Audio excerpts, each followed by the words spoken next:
Ndabashuhuje bene data bakunzi bikamba Karuvali, mbifurije umugisha w'Imana muri Kristo Yesu.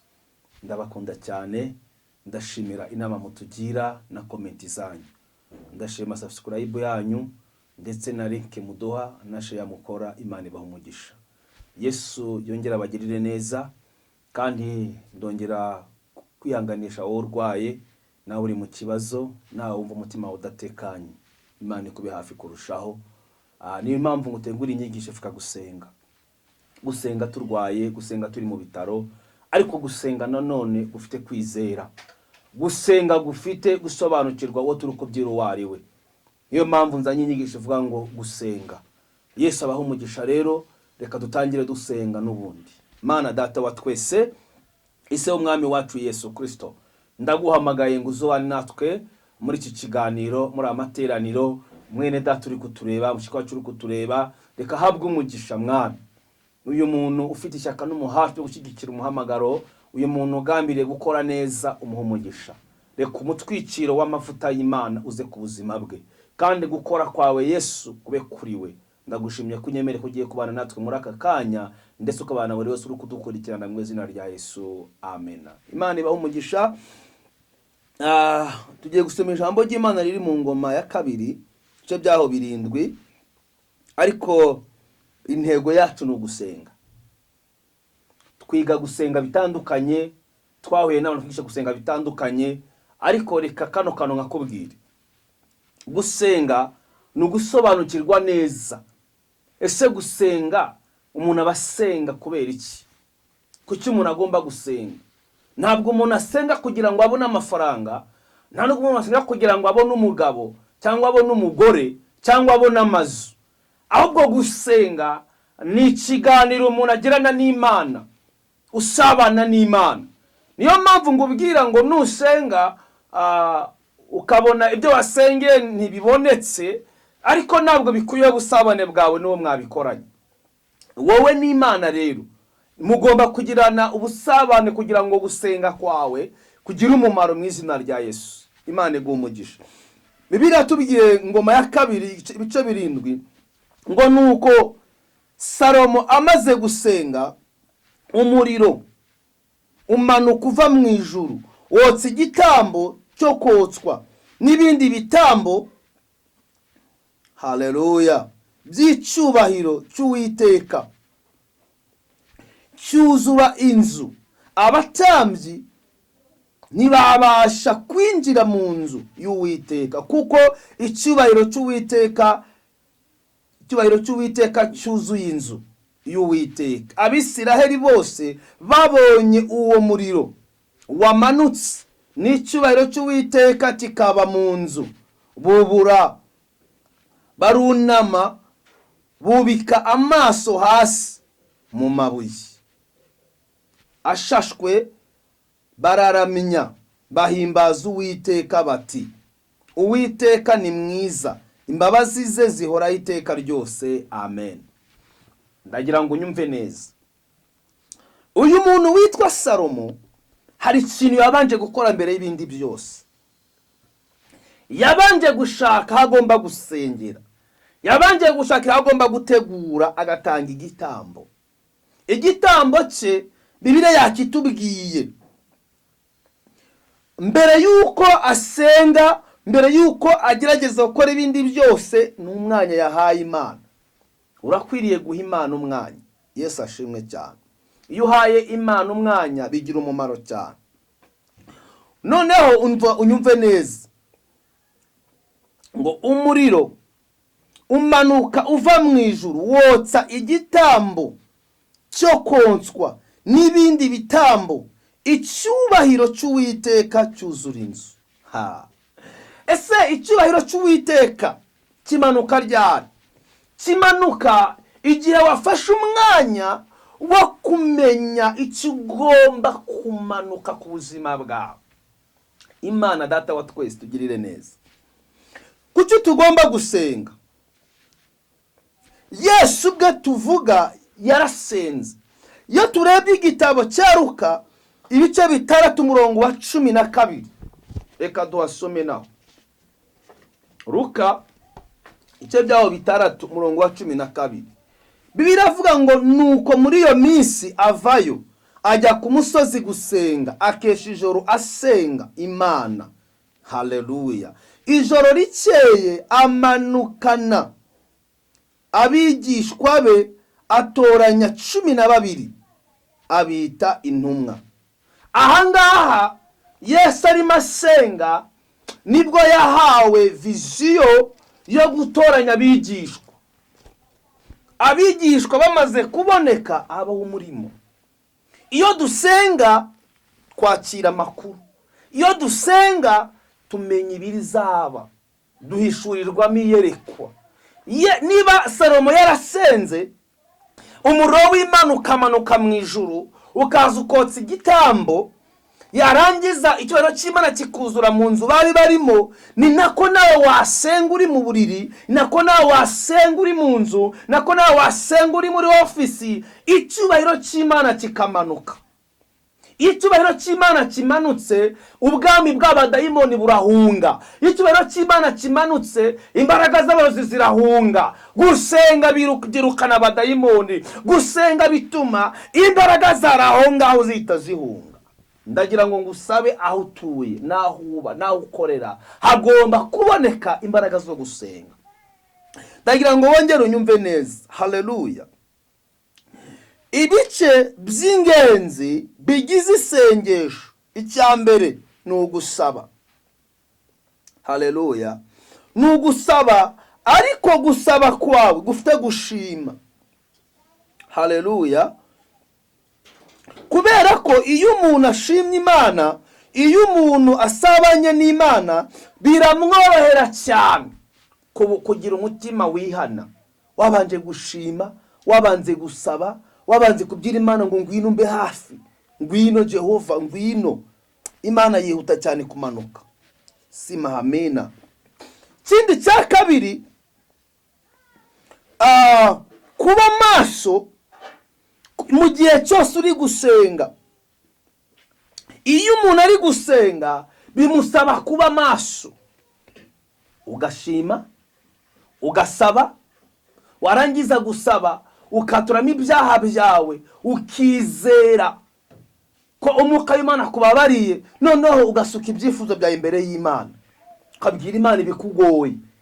Pastor adahari, umushumba bishop adahari, keretse Imana intege nke zawe, keretse Imana agahinda kawe, keretse Imana umubabaro wawe, ukeretse Imana ingorane zawe, kugira ngo gusaba kwawe kubashe kugira umumaro. Yesu ashimwe cyane. Imana itugirire neza cyane. Noneho uyu mugabo witwa Salomo niwe ndagarukaho cyane. Yamenye ikintu kibanzwa, abanza gutegura, azana igitambo, aragitamba. Umuriro w'Imana uramanuka uza gutwika cya gitambo, biza gutuma ubwiza bw'Imana bumanuka. Twebwe dutamba igitambo ryari yo twafashe iminsi yo kwiyiriza. Wenda wowe ntabwo uzazana igitambo cy'ihene, cy'inyama, ariko nawe wa mwanya wo kwiyiriza, wa mwanya wo kwigomwa ni igitambo. Igitambo ni ikintu cyari cyo cyose umuntu atambiye Imana kugira ngo ahure n'Imana. Igitambo ni ikintu cyari cyo cyose umuntu akoze kubera Imana. Icyo cyose cyitwa igitambo. Yesu ashimwe cyane. Urugero, ushobora kuvuga ati ngewe narebaga telefone, nakundaga WhatsApp, none WhatsApp ndayiretse iminsi 2. Nakundaga Facebook ndayiretse iminsi 2. Cyangwa se nakundaga uburiri bwanjye kuburyamaho, nacyo ndabiretse. Nacyo ni igitambo. Muri icyo gitambo butambye rero ni naho habonekamo gushima, habonekamo gusaba, habonekamo kwinginga, habonekamo kuramya Imana, habonekamo kugira ngo icyubahiro cy'Imana gihite kimanuka, kuko wabanye n'Imana, wasabanye n'Imana. Ariko gusenga twabigize ibintu by'umugenzo. Ndapfukamye ndasenze, ariko jya ubanza utekereze neza ikintu ugiye gukora. Yesu ashimwe cyane, kuko gusenga ni ikintu kidasanzwe. Haleluya. Isengesho riri mu mwuka rero, Abefesi ibice 6:18. Isengesho riri mu mwuka, ariko uzi umuntu wasengeye mu mwuka, abasenze neza kabisa. Ibice bitandatu by'igitabo cy'Abefeso, murongo wa 18, Bibiliya iravuze ngo musengeshe umwuka iteka mu buryo bwose bwo gusenga no kwinginga, kandi kubw'ibyo mugumye rwose kuba maso, musabire abera bose, kandi nanjye munsabire, mpabwe kuvuga shizamanga uko mubonye akanya, kugira ngo menyeshe abantu ubwiru bw'ubwami bwiza. Haleluya. Ubwiru bw'ubwami bwiza ni ubuhe bwiru? Ni igihe cyose uhuye n'umuntu wawe ukamwihanganisha, ni igihe cyose wiyemeje gukora ubutumwa, ni igihe cyose wiyemeje kuvuga Imana, ni igihe cyose wiyemeje gusenga. Ndagira ngo mbabwire aka kantu. Ejo bundi hari umuntu waruturanye n'abantu ariko batazi ko asenga. Noneho bakagenda babona uburyo yitonda, uburyo avuga, uburyo akora. Noneho bakababwira ngo uriya muntu ni umukristo arasenga. Bo ntabwo bari bazi gusenga kwe, nta nubwo bari bazi igihe asengera, kuko yasengeraga mu nzu. Ariko iyo yasohokaga mu nzu, imirimo ye yagaragaza ko ari umunyamasengesho. Mu bintu bituma gusenga kwacu kugira umumaro ni imirimo dukora, uburyo tubana n'abaturanyi, uburyo tubana n'abantu tugendana, bigaragaza ishusho y'amasengesho. Reka nkubwire kino kintu, iyo uri umunyamasengesho ukabana n'umuntu udasenga, iyo utagize imbaraga zo kumukurura, waragukurura. Iyo uri umuntu usenga ugaheranwa n'agahinda kenshi, gusenga birashira. Ariko iyo ugize ishaka ryo gusenga, ukirinda umutima w'agahinda, ukirinda umwuka w'ubwoba, ukirinda umudayimoni ukubwira ngo ntibizashoboka, ukirinda umudayimoni ukubwira ngo inzira zarafunze. Iyo usenze ikirere kirakinguka. Yesu ashimwe cyane. Ni amasomo menshi twaguha yagufasha mu buryo bwose wasenga. Urebye Abatesalonike ba mbere 5:17 hatubwira uburyo twasengamo. Urebye Imigani 15 umurongo wa 8. Ariko icyo nagusaba cyane ni ukuba maso mu gusenga. Yesu ashimwe cyane. Yakobo 5:16, reka wenda mbasome ari naho dusoreza kuri inyigisho yacu y'uyu munsi. Noneho twumva icyo Imana ivuganye natwe. Imana itugirire neza cyane, kubera ko Imana iri kumwe natwe, kandi umuntu wese usenga Imana izamugirira neza. 5:16 biravuze ngo mwaturirane ibyaha byanyu kandi musabirane kugira ngo mukizwe. Gusenga k'umukiranutsi kugira umumaro mwinshi yasenganye umwete. Dore Eliya yari umuntu nkatwe, asaba cyane ko imvura itagwa. Imvura imara imyaka 3 n'amezi 6 itagwa. Arongera arasenga, nuko ijuru rigusha imvura, ubutaka bumeza imyaka yabwo. Amen. Urabona hano tugarutse hahandi ku mugabo w'Imana witwa Salomo. Ijuru rirakinguka, ubwiza bw'Imana buramanuka. Nanone Eliya arasenga, ijuru rakinguka. Ndagira ngo ngubwire ngo gusenga k'umukiranutsi gukingura ijuru. Gusenga k'umukiranutsi kwirukana agahinda ko mu mutima, kwirukana umubabaro. Gusenga k'umuntu wamaramaje gukingura ikirere mu izina rya Yesu. Imana idufashe tugirire neza. Gusenga gutuma ibyari byaranze byongera kwemera. Gusenga gutuma imbaraga zari zarakamutse muri wowe zigaruka. Iyo umuntu asenga, habeho naho wabura umunyantege nkeya, ariko iyo ugerageza gusenga hari ikintu bimarira ubuzima bwawe. Rero muri make gusenga tuzabivugaho byinshi, ariko amasengesho ndagira ngo mvugeyo ibintu bitatu. Icyambere, ntabwo gusenga bisaba kubana n'abantu benshi. Gusenga ni umuntu umwe n'Imana. Gusenga ni ukuganira n'Imana. Gusenga ni ugusabana n'Imana. Gusenga ni ugushaka mu maso y'Imana. Gusenga ni ukwiyemeza. gukorera Imana habeho naho byaba bitagishobotse. Gusenga ni ugutsinda Satani n'imikorere y'abadayimoni yose. Gusenga ni ukwigomwa. Gusenga ni ukwitanga, kuko gusenga biravuna. Rero gusenga ni ugushakashaka icyanezeza Imana. Iyo ushaka icyanezeza Imana, n'Imana ishaka icyakunezeza. Yesu aguha umugisha.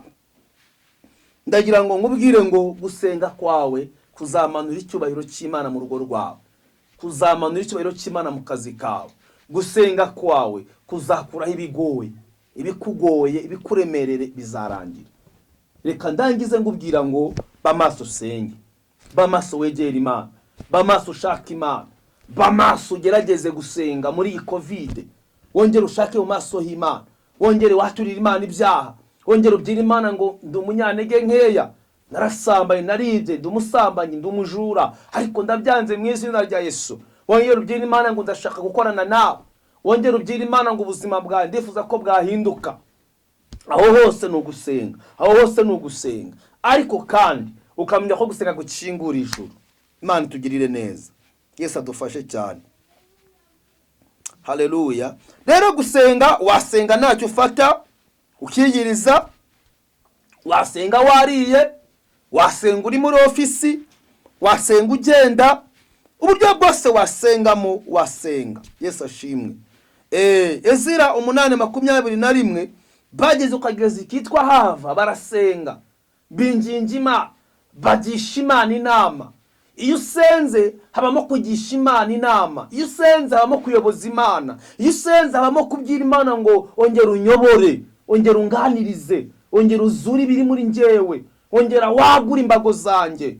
Gusenga ni ikintu umuntu akora we n'Imana. Gusenga si ugusakuza, gusenga si ukujya mu misozi nubwo nabyo ari byiza, gusenga si ukujya mu rusengero nubwo nabyo ari byiza. Gusenga ni ubusabane bwawe n'Imana. Igihe cyose usenga wowe n'Imana, igihe cyose usabana n'Imana. Iyo usenze wasenga muri babiri, mwasenga muri batatu, wasenga uri wenyine, wasenga n'umuryango wawe, ariko ugasenga. Nongera kwifuriza kongera kuba mu maso yo gusenga. Ongera ube mu maso y'Imana, ongera wicare imbere y'Imana, ongera uhamagara Imana, ongera uhamagara ijuru.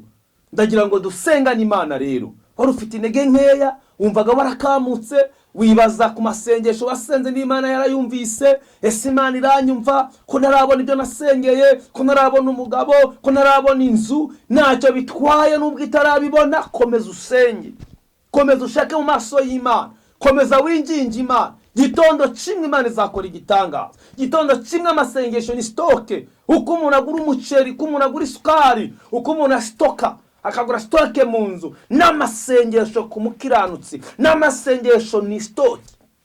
Yesu ashimwe cyane. Ikindi cya kabiri, ni byiza kugira umubyeyi wo mu mwuka akagufasha gusenga. Iyo ugize umubyeyi wo mu mwuka urakura, uko nta muntu ukura adafite umukujije, nta muntu ukura adafite umuyoboro, nta muntu ukura udafite umuntu umufasha. Rimwe na rimwe tuva mu isi tuje mu tutazi gusenga, ariko isengesho rimwe gusa Yesu yigishije intumwa ze, niryo sengesho rimwe ryonyine Yesu yigishije intumwa ze. Ariko ubundi buryo bwose wasengamo, wasenga pe. Reka ni rimwe gusa. Iravuze ngo Data wa twese uri mu ijuru, izina ryawe ryubahwe, ubwami bwawe buze, ibyo ushaka bibe mu isi nk'uko biba mu ijuru. Uduhe none ibyo kurya byacu by'uyu munsi, uduharire imyenda yacu nk'uko natwe twahariye abayiturimo imyenda yacu. Ntuduhane mu bitwoshye, ahubwo dukize umubi, kuko ubwami n'icyubahiro. Haleluya. Kuko ubwami n'ubushobozi n'icyubahiro ari ibyawe none iteka ryose. Kuko ubwami bw'Imana, icyubahiro cy'Imana kikaba mu buzima bwawe. Imana ishimwe cyane. Aho niho ndukubwira ngo iri niryo sengesho ryonyine Yesu yadusigiye. Ahandi hose wasenga uri mu buriri, wasenga uryamye, ushobora kujya mu butayu, wajya mu mazi, aho wajya hose wumva bitagucira urubanza, Imana yakumva kandi yakugirira neza. Yesu abaha umugisha rero. Reka dusenga n'Imana. turacyagusaba kuduha ibyifuzo byawe kuri iyo nomero, turacyagusaba gukora subscribe ndetse no gukora like, ugakora share. Turacyagusaba mwene data kwandika muri comment icyifuzo cyawe cyangwa se ikibazo cyawe, tukabasha kugusubiza vuba kandi twihuse. Imana iguhe umugisha. Reka dusenge Imana, tugusabira imbaraga zo gusenga. None iri sengesho ko nawe uzajya urisenga, Umwuka wera ajya kuyobora. Data wa twese wo mu ijuru, izina ryawe niryubahwe. Reka izina ryawe ryubahirwe mu bantu bari bafite intege nkeya. Reka uyu muntu wabonaga ari wenyine abone ineza yawe. Reka uyu muntu wabonaga afite umutima umucira urubanza, reka wongere umanure Umwuka wera ku buzima bwe. Mu izina rya Yesu Kristo wa Nazareti, ndasenze kugira ngo usuke ububyutse muri we kandi umukomereze amaboko. Umurinde kujya kure yawe, ahubwo mwongere ubwiza bwawe. Mukomereze ubutsinzi kandi umusukemo ishyaka ryo gusenga, arushaho kuganira nawe. Nawe yaratoranyijwe, nawe yarahamagawe kandi ari mu mugambi wawe kugira ngo umukoreshe bidasanzwe. Reka ubuntu bwawe bubane na buri wese udukurikira n'uzadukurikira, arushaho gukomezwa nawe. Ndagushimiye ko bikoze mu izina rya Yesu, amen. Ndabashimiye mwese abakora subscribe, shima n'umukameraman udufasha, n'abakarovari mwese aho muri, n'inshuti zanjye n'abavandimwe banjye. Ndabakunda cyane, ndabifuza gukomeza gusenga no kubana n'Imana mu izina rya Yesu, amen.